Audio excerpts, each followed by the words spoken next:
Hello, this is my solution to the first two parts of activity 1.4.2 from our active calculus book. So what we're asked to do here is given graphs for the original functions f, and then afterwards we'll do g, we're asked to sketch the graphs for f prime and g prime.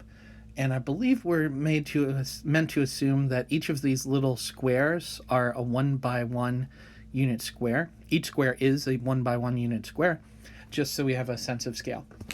So definitely the first thing I do when I'm doing problems like this is figure out where on the original graph it looks like the tangent line is going to be horizontal. So for instance, on this first graph, it looks like there's a horizontal tangent right here. And I think there's also a horizontal tangent right here. So at this point here and at this point here. Hold on, let me just switch up my tools. Okay, there we go. So this will be a little easier to see. There's a pen like that. So that's where there's a horizontal tangent. And remember that a horizontal tangent, horizontal lines have slope 0, which means at those points on the x-axis, the graph of f prime will go through 0. So that means the graph of f prime is going to contain that little point and also contain, roughly this little point. In between our graph, so in between those 2 points where the graph is has horizontal slope, we have a negative slope. So I'm talking about like this portion is a negative slope.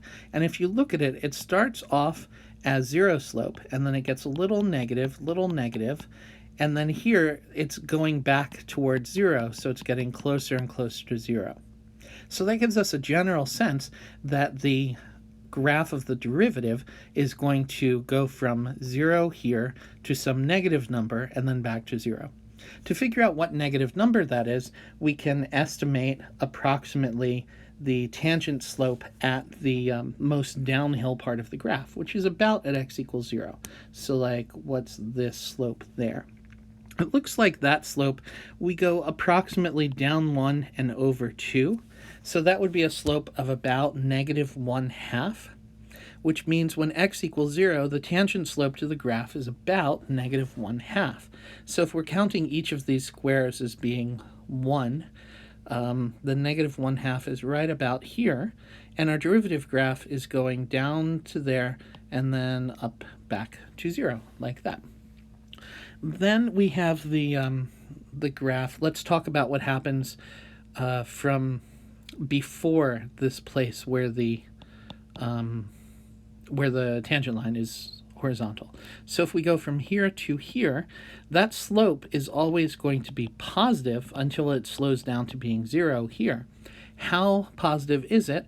Well, let's estimate, like at this leftmost point, about what the tangent slope looks like. So here's my sketch of the tangent line, and it looks like it goes over 1 and up about 3. So I would say that the slope at this point here is approximately 3. So that means, again, assuming each of these squares is a unit square, that means that the derivative at this leftmost point is about at height 3. And then we just connect them, and we don't know exactly what it looks like, but we approximate it. So something like this. Now if we do the rightmost portion of the graph, the slope starts at 0 right here, and then it gets more and more positive until its peak, its most uphill part is there. If we again sketch the tangent line, I think this is roughly, again, an over 1 up. Let's see, over 1 up. This might be an over 1 up 2 about. I'd estimate that slope at about 2. But we don't know for sure, it's all an estimation.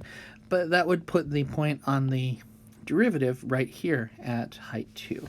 And then we can connect our graph like this. These are all estimates, but this is approximately what's going on. The slope, now we can do what I like to call an idiot check. And it's not that we're idiots, it's just that all people do silly things. And we want to check and see if we did an obviously silly thing. So if we look at the original graph, which is a little hard to see because I've drawn all over it, the slope starts positive. It's uphill, uphill, uphill. Then it's at 0. Then it's downhill, downhill, downhill, back to 0. And then uphill, uphill, uphill. So uphill, uphill, uphill means the derivative is positive, positive slope. Then it's 0 right here. Oh, wait, I have a pointer. Then it's, no, sorry. I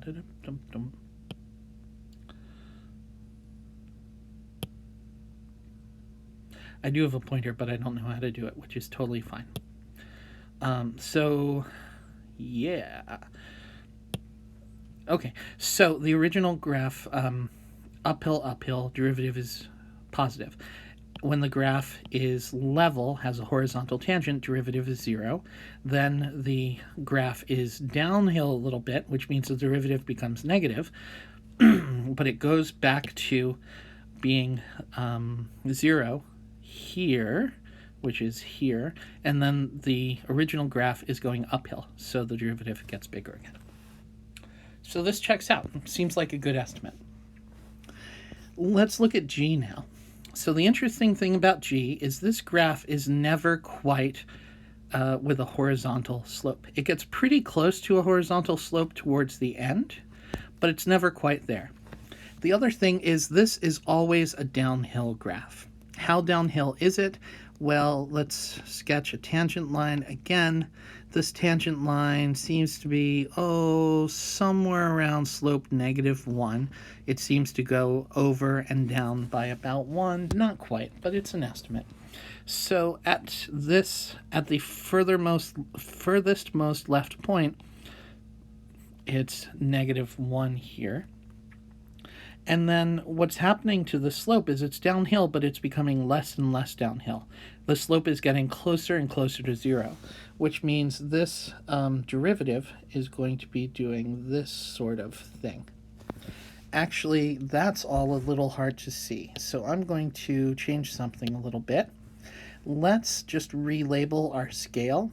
Let's pretend that this is level -1, 4 units, and this is level 1, and the x-axis is exactly the same. And I guess I'd better label the graph here so we all know what's going on. But back to the second graph that we're dealing with. So this would let us do something a little more exaggerated. And then we could find another point if we draw a tangent line there. This looks like it's about down 1 and over 2, so that's probably a slope of about -1/2, which is here, and then over on the rightmost we're getting close to 0. So it looks like this, the derivative of this looks something like this curve, and it should be curving a little bit because it never quite reaches slope 0, but it's pretty close. So yeah, that's roughly the derivative of these two things. So to generalize the general things I like to do when I'm doing problems like this are, 1, where does f of x have horizontal slope? By which I mean horizontal tangent slope. If you think of each little tangent line as a little surfboard, which is silly, but that's how I think of it, then the horizontal ones are where the surfer dude or dudette is going to be perfectly balanced on top. Have horizontal tangent slope. If this happens at x equals a for some number a, then f prime of a equals 0. Which means that when we sketch the graph for f prime, we know we can take that x-coordinate, in this case I'm calling it a, and the point a, comma 0, we should color in on the original graph. And then the second big thing is where is graph of f uphill.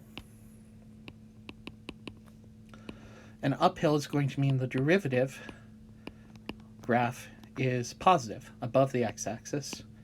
And where is f of x, the graph of x downhill? That's going to be where the derivative graph is negative, below the x-axis. And if you can answer these two questions pretty well, you're very nicely on the way to figuring out how to graph the derivative. Good luck with these. Do the best you can. We will spend a lot of time going over them together. But if you start and practice it now, you'll get way more out of it when we do it together.